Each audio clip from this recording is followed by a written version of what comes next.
दोस्तों, क्या आप जानते हैं कि हमारे पास ऐसे अधिकार हैं जो हमें दुनिया के किसी भी ताकतवर इंसान से बचा सकते हैं। जी हाँ, ये अधिकार हमको दिए हैं हमारे संविधान में। लेकिन अगर आपको इनकी जानकारी नहीं है तो कोई भी आपकी आज़ादी को आपसे छीनने की कोशिश कर सकता है। तो दोस्तों, आज हम बात करेंगे उन मौलिक अधिकारों की जो हर भारतीय नागरिक को मिले हैं। और ये अधिकार हमारे लिए जानना बेहद ज़रूरी है, क्योंकि अधिकारों की जानकारी न होना बिना किसी हथियार के युद्ध लड़ने जैसा है। नमस्कार, मैं हूँ प्रीति और आप देख रहे हैं गगन मंडल।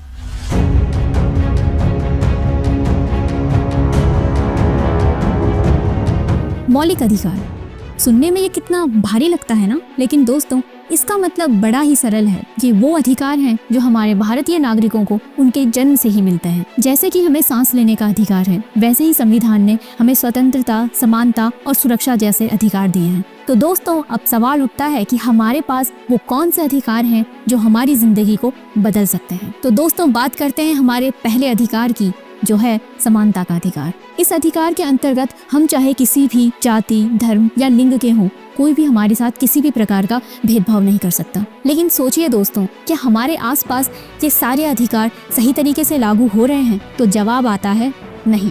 हमारे समाज में हर पल हर घड़ी लोगों के साथ धर्म, जाति के नाम पर भेदभाव होता है। और अभी के टाइम की कानून व्यवस्था ऐसी है कि भेदभाव करने वाले लोगों को सजा नहीं बल्कि उत्साह मिलता है, क्योंकि कानून व्यवस्था में ऐसे भी लोग बैठे हैं जो इन सब को खुद बढ़ावा देते हैं। तो ऐसी स्थिति में समानता का अधिकार खुद ब खुद तो मिलने से रहा, लेकिन हाँ, हम अपने अधिकारों से वाकिफ होकर कुछ बदल सकते हैं। तो दोस्तों, अब बात करते हैं हम हमारे दूसरे अधिकार की, जो है स्वतंत्रता का अधिकार। क्या आपने कभी सोचा है कि सोशल मीडिया पर कुछ पोस्ट करना भी हमारा अधिकार है और ये अधिकार हमारा स्वतंत्रता का अधिकार है?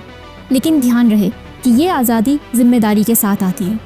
इसलिए अगली बार आपको यदि कोई कहे कि ये पोस्ट हटा दे, तो उनको जाके कहिए कि मौलिक अधिकार पढ़िए मेरे दोस्त। तो अब आते हैं हमारे तीसरे अधिकार में, जो है शोषण के विरुद्ध अधिकार। दोस्तों, ये अधिकार बच्चों से बाल मजदूरी रोकने के लिए है। लेकिन आपने कई वर्क प्लेस पर बच्चों को काम करते हुए देखा होगा। वैसे तो अकॉर्डिंग टू कॉन्स्टिट्यूशन बच्चों से मजदूरी करवाना एक अपराध है, लेकिन मजदूरी तो आज भी हो रही है ना, जिसका कारण है हमारे सिस्टम की कमजोरी और हमारे अपने अधिकार के प्रति जागरूक न होना। तो दोस्तों, अब बात करते हैं हमारे चौथे अधिकार की, जिसे कहते हैं धार्मिक स्वतंत्रता का अधिकार। इस अधिकार के अनुसार हमें कोई भी धर्म चुनने का अधिकार है। हम अपने अकॉर्डिंग कोई भी धर्म चुन सकते हैं और कोई भी धर्म त्याग सकते हैं। लेकिन दोस्तों, हमारे संवैधानिक कर्तव्य अनुच्छेद 51A(h) का पालन करते हुए हमको वह धर्म चुनना चाहिए जो वैज्ञानिक दृष्टिकोण और तार्किकता को बढ़ावा देता हो। तो अगली बार अगर कोई हमें धर्म के नाम पर लड़ाई करने को कहे, तो हमें याद रखना है कि हमारा संविधान क्या कहता है। तो दोस्तों, अब बात करते हैं हमारे पांचवें अधिकार की,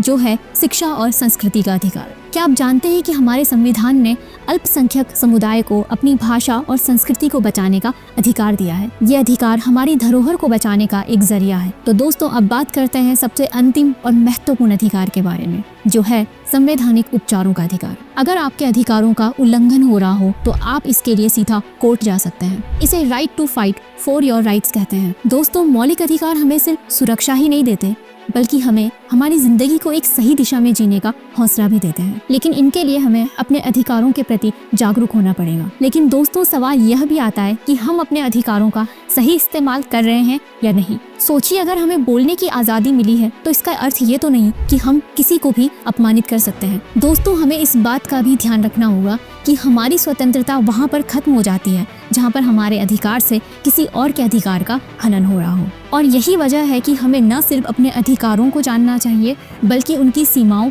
और उनकी जिम्मेदारियों को भी समझना चाहिए। तो दोस्तों, अगर आपको ये वीडियो अच्छी लगी हो तो उसे लाइक शेयर ज़रूर करें, क्योंकि अधिकार को जितना जानना ज़रूरी है, उससे ज़्यादा ज़रूरी है उसे लोगों को बताना।